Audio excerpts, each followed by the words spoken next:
the non-believers. How did that? To all the non-believers, especially you, Tom Jackson. Way to have our back, Keyshawn. Anybody can be beat. So how did that just feel? Felt great. Poetic justice. We know we were a much better team than we came up and represented ourselves, and we're pissed off. We was ready to come back and show what type of defense, what type of team this was, what kind of character we had. We take a lot of slack. People gave us no chance, like we barely made it in playoffs. We're a good football team. It looks like this team played with anger all day. Why, Bart? For all you non-believers, disrespect us, talk crap about the defense like we ain't the third best defense in the league. All we hear is about their defense. They can't stop a nosebleed. 25th in the league, and we the one to get disrespected. Congratulations. See you in Pittsburgh. Can't wait. And that sums it up right there, folks. My God, Game 6 of the Warriors and the Thunder. I mean, to all the non-believers out there who thought OKC had this one locked up, anybody can be beat one game at a time. Welcome to Off the Bench, y'all. Q, how you doing? Man, it's been a minute. I know everyone's very excited to get into, talking about this game. The hot takes are going crazy on Twitter right now. Facebook is probably lit. Fucking every social media Tumblr right now is going crazy. Everybody is really just enjoying what we witnessed earlier tonight. But we're definitely going to get into that. But just to start this off, we're only going to be covering the Western Conference Finals and the Eastern Conference Finals. We are going to announce at the end of the podcast what we're going to be doing next week, a very special episode pertaining to the draft with a very special guest who Ryan will talk about later on. And to basically segue this, speaking of special, we need to speak about and talk on how the Cavaliers beat the Raptors very quickly, because I know people do not really care about this series as much as at all, honestly. But we need to talk about this. Hey, Cavs proved me right. Cavs in 6. Yeah. I really hate being right sometimes. Like I really don't like it, But I actually want to give some credit. It's been about a couple weeks. We had to take a little break from off the bench for a second. Life got crazy, and we had to take a break because some personal things. But we're back, and the last video that we did, I believe, was when I shitted on the Raptors. Yes, sir. And we waited to talk about these finals instead of just giving another show where we do a pre-show. It felt like we should just do it after at least one of them was decided or close. Yeah. I stand by everything I said in that rant. I really could give a single shit about a Raptors fan who's mad. Q, what was the quote? What was the quote you came up with? I believe I just said, turn the 6 upside down. It's an L now. And sure. It is an L now. It's about 4 of them, actually, to be exact. Shout out Drake one time. Controller. You are a lying, manipulating hoe who waited out in the back of the damn arena. Inside joke, but dap up. Views. I wanted to say it. Yeah, man. Like dap up LeBron and go talk your shit to him like he was an after party. Man, let me just say this: that views from the couch featuring Kyle Lowry and DeMar DeRozan. It's sad, man. But I will say this. I will say this: to sum up the series, the Raptors just aren't good enough to compete with Cavaliers. I believe the Cavaliers literally took 2 games off. They played them a little tough. I think it was the 4th game. That was the game. The Cavs played better. That was the game where I think that was the game where the Raptors just showed some pride. The third game, that was just, I think the Cavaliers took that game off. Overall, man, I stand by everything I said. You know, a lot of Raptors fans, they had a conniption fit. What do you mean the Raptors don't suck? The Raptors are a good team. The Raptors are just miss. Okay, all right, dude. All right, okay. So I told him, let me tell you what's going to happen. The Raptors are going to get destroyed.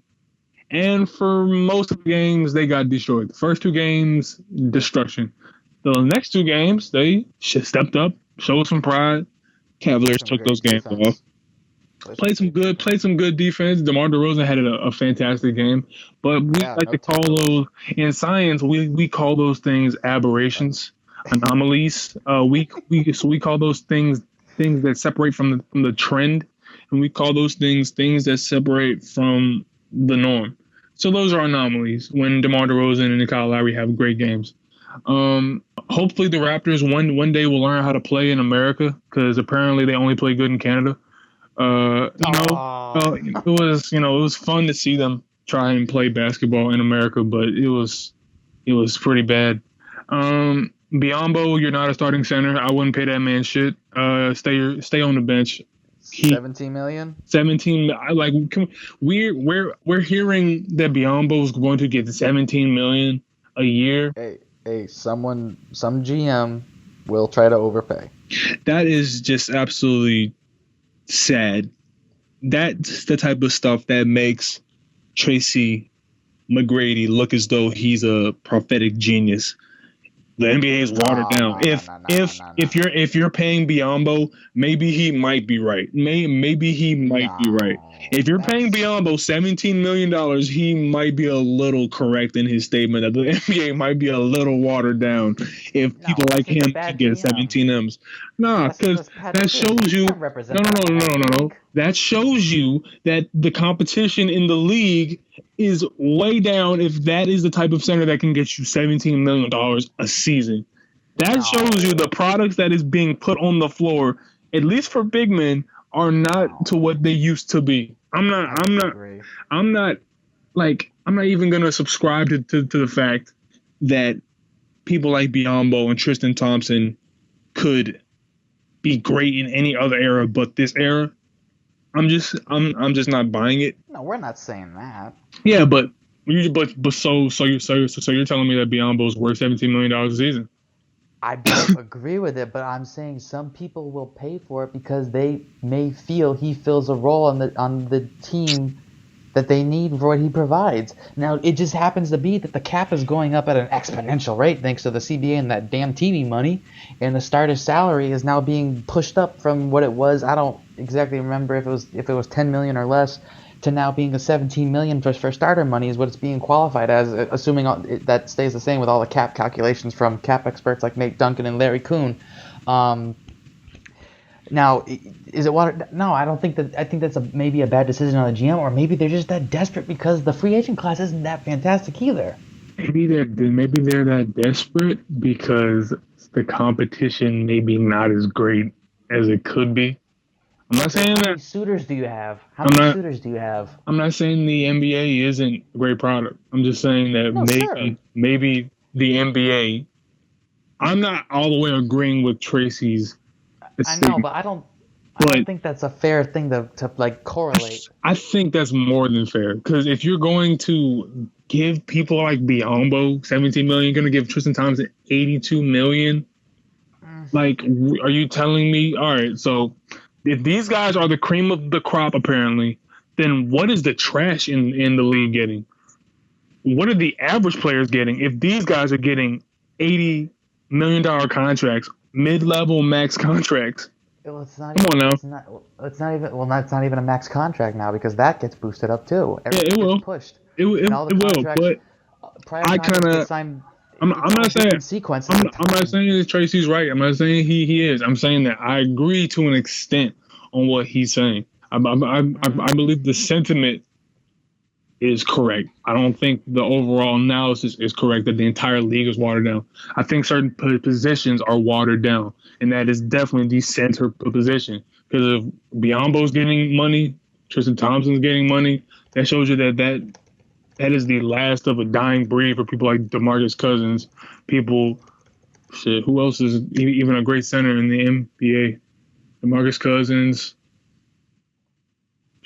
Gasol, Well, but again, Duncan, DeAndre. they signed their contracts prior, and the cap wasn't where it's gonna be. It has nothing to do with the contract. It has nothing to do with the contract. It has to do with the fact that the talent is so minuscule at About that the 17 position. million.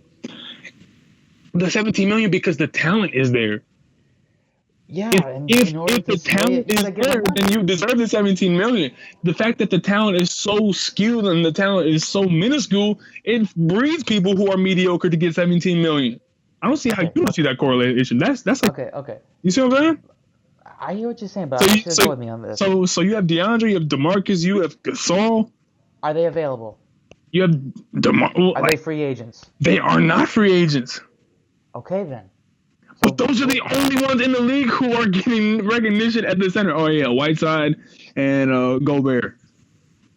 Right, but here's the thing. I'm not saying they're supposed to get that money. I'm not saying that. But I don't think you can say because they get this money, then they are somehow viewed as a such and such talent. Their talent is still going to speak for itself. Are they going to be overpaid? There's plenty of overpaid players. Absolutely. I think Tristan Thompson is way overpaid, but that's a situation that happened because Clutch Sports and LeBron and Rich Paul.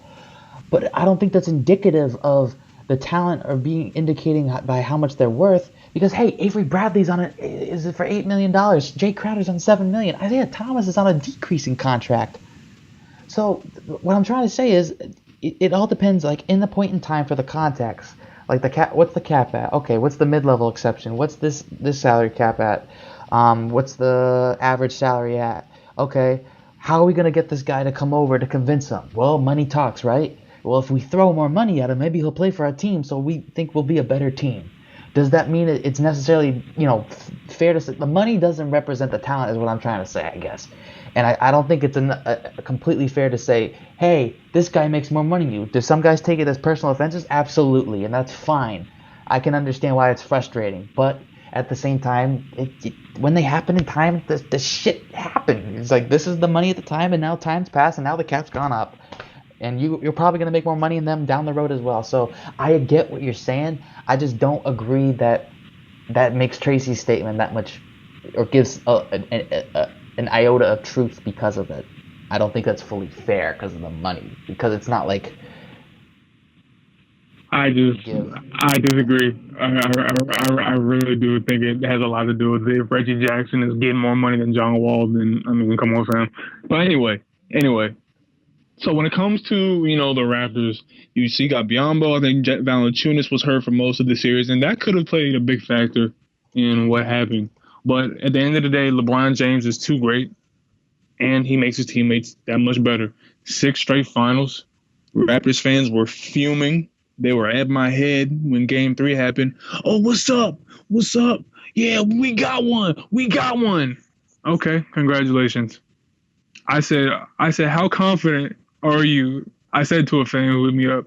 He was like, oh, we got one. He hit me with like the whole Drake giving the LP picture. I was like, all right. Oh, okay, one. All right, yeah, I was so weak off that. But anyway. I was like, all right, so remember this, that when I watch series, I don't just watch it for a game. I watch the whole thing. So how confident are you that the Raptors are going to win this series? Because then we'll really talk at the end of the series, and we can really hand out pictures. He was like, I'm just taking the game by game. I'm like, yeah, so you're not confident at all. Like you shouldn't be, because you're going to get your ass beat in the end. And that's exactly what happened. They got their shit tossed, but it's okay. Raptors...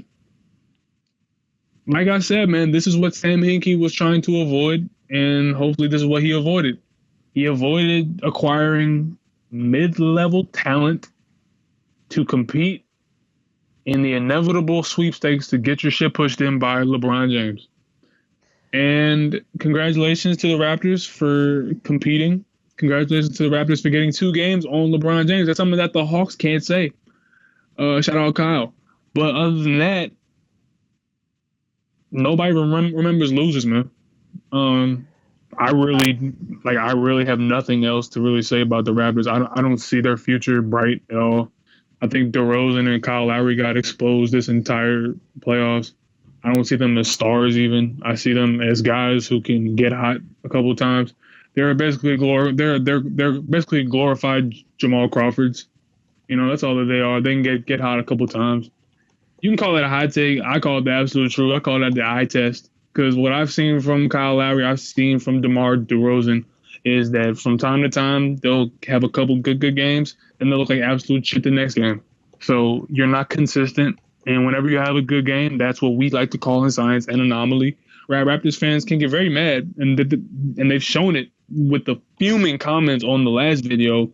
If you're expecting an apology, you can kiss my ass. Because I'm just not doing that, honestly, because y'all deserve every word of that. Shout out to the real Raptors fans who've been there since Vince Carter was on some through the legs and arm and hoop shit. Shout out Drake one time. And understand that those who had their Tracy McGrady jerseys, those who had their, Jamal Moon jerseys, those who had their Hakeem jerseys, those who had their Muggsy jerseys. Shout out to you all. Shout out to you all. Shout out to the Chris Bosh jerseys, But for all the 99% of the Raptors fans who hit me up who just became fans 3 years ago, you kiss my ass. And how does LeBron taste? Because you just got shitted on again. But it's okay. I'm not going to say much more. I know I was right. I knew y'all were going to take that L, but I didn't know it was going to come as soon. So I'll give you credit for this. You prolonged the L as long as possible. And for that, I have to give major props to that brother, Dwayne Casey. So some good improvement in his coaching. But he can't go much farther when you got a talent like Kyle Lowry and DeMar DeRozan on your team. DeMar DeRozan, there's a report saying that he wants to stay in Toronto. No, you don't want to stay in Toronto. You just know that LA is not going to pay you that money because you didn't prove nothing in this series that you worth that money. You're not the next Kobe. You might not even be the next Nick Young. You know what I'm saying? Oh. But I digress. I have a couple of thoughts to put out. I was actually listening to Zach Lowe's podcast with Kevin Arnowitz, and you would relate to what he said about the Raptors, and I think it actually put things into perspective for me that I didn't fully consider, because DeMar Carroll actually obviously was not 100%. He was around 70-75%, so he still played decent for what he did. Wasn't enough, but the thing that put it into perspective to me is when Kevin Arnowitz on the Low Post said, he said mediocre team. When he looks at the roster, it is a bit of a hodgepodge, but that they really overachieved, and they should be proud of how far they were able to get, because you were the second best team in the East. You had 56 wins, I think. Mm-hmm. But on paper, when you look at the pieces you have, there's a lot of I don't want to say if it's redundancy in some areas, but there's definitely some issues when you look at the roster and conduciveness, because as you know, the offense would sometimes stagnate really hard, and it would turn into the quote-unquote prevent offense, where people would or Lowry or DeRozan would be hanging on the ball outside the perimeter, dribbling the air out of the ball until like 6 seconds on the shot clock, and they would freak out. You never freak out. You don't freak out. Don't freak out. Shout out Jimmy Dore one time. Basically, it put that into perspective for me. I said they should be proud of that, because it is going to be an interesting offseason for them. Whether or not they sign DeRozan, word out today is it seems like he wants to stay, and staying with one team is quote-unquote words he used. We'll see. There's a friend of his that's claiming he's going to L.A. We'll find out. The Raptors have an interesting offseason. They have an interesting offseason because they have youth that is waiting in the corner, waiting to come out and play. Luka Norman Powell get more extended time. Yeah. He would get more time if DeRozan's gone. Yeah. Carroll would be able to be a better piece hopefully next season, being fully healthy for once in a healthy offseason. Kyle Lowry's going to be 31, so that may be. And you got Joseph, but your issue about Joseph, Valanciunas can get better. About Joseph? What about Corey? Corey Joseph's a starting point guard in the NBA. He's capable. I think he's a starting point guard in the NBA easily. I'm surprised that Milwaukee didn't go after him. I'm really surprised about that. I think he could run that team very nicely. I like his jumper. He's shown late game ability to make shots. He's shown shoot threes. Yeah, he can shoot a little bit, but his mid range game is crazy, and he's taking it to the hole too. Because I think he's a better slasher than. Yeah, he is. He is a better slasher, but he's capable of shooting the mid range. I've seen him do it on Miami, and he's had good defenders on him doing it, so I know that it's not fraudulent. Like the other two. He's got some post moves. Yeah, and he can take it to the rack. He could also lock up on defense, as I've seen him do that to Kyrie. So I'm very impressed by Corey Joseph. That's the one spot on this team that I'm in love with. I love Corey Joseph's game. I think, man, if I really wanted the Sixers to get him, and that was because he was a Spur, he was familiar with Brad Brown, and he's good on defense. He's solid on offense. And since we seem to be paying solid guys, if Corey Joseph isn't a starting point guard, then how is Reggie Jackson the starting point guard? And I'm not saying that Reggie isn't. I'm saying that if Reggie is, then how come Corey isn't? To me, they're about the same on the same skill level. Reggie might be a little bit better, but Corey is, the more he works, he is a bright future in the NBA. And I love his game. And Isn't he? What's up? Oh, I was gonna check his age. Isn't he like 23 or some shit? 24? Come on, internet. 25?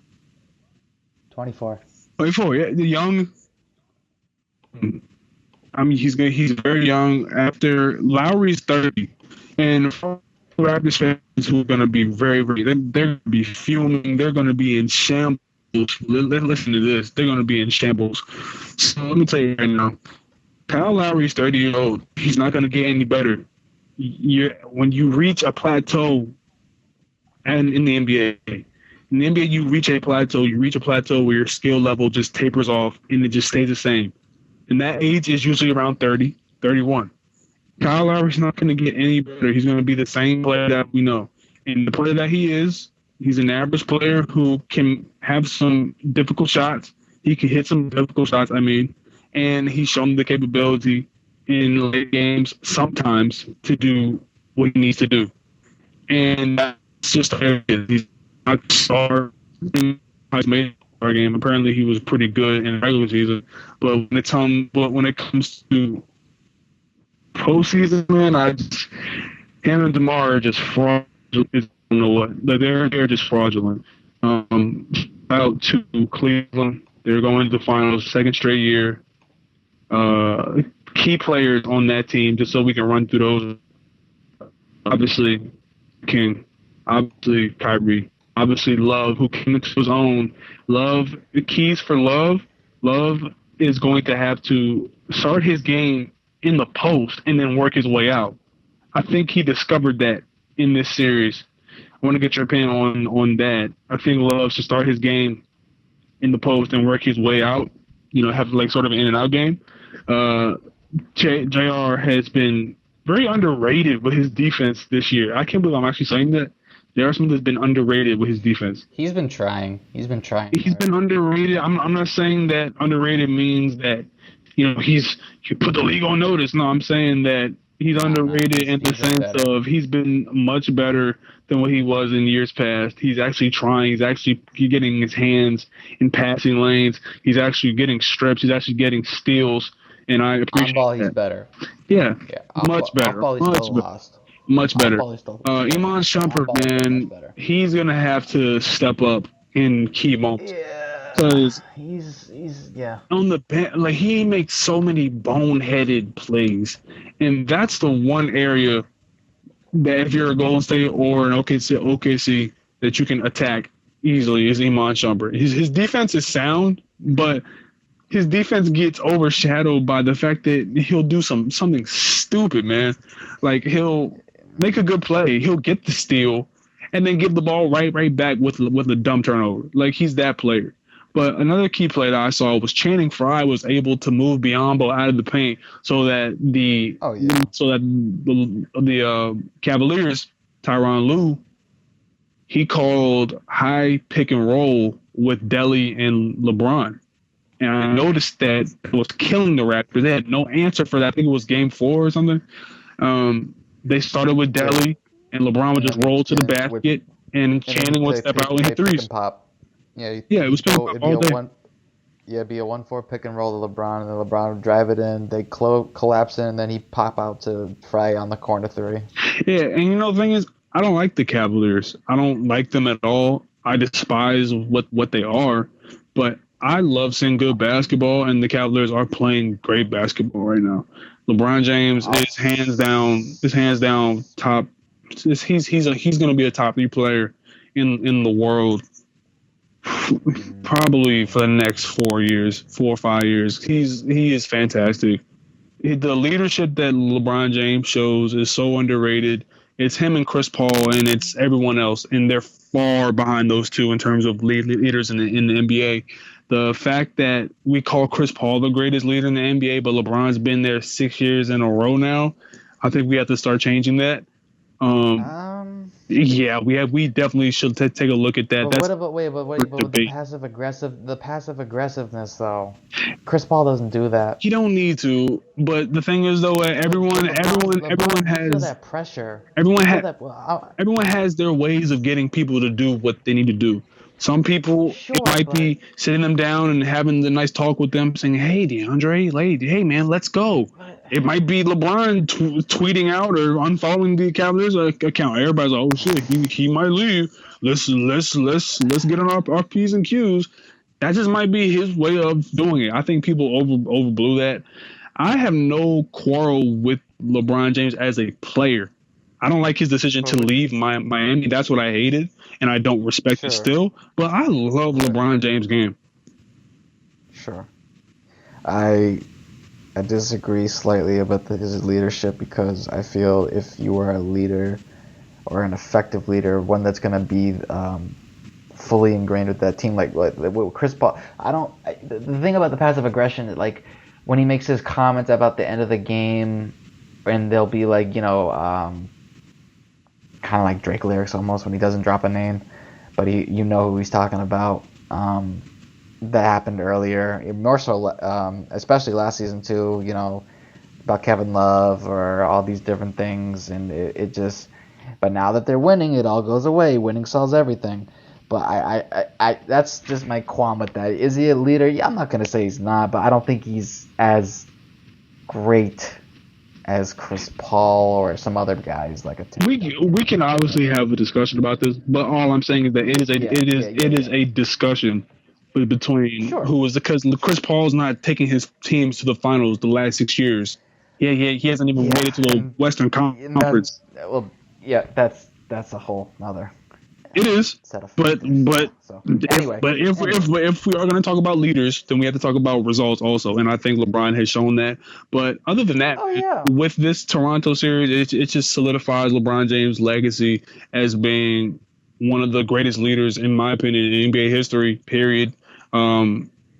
He just knows how to get a team to the NBA Finals, man. He knows how to take scrubs. He knows how to make them better. He is like the scrub factory, man. You send them into LeBron factory, they come out capable or average players. J.R. Smith, Iman Shumpert, they wash the nick right off you. You turn into a LeBron player. I don't know, man. He's like a DMV for bad players.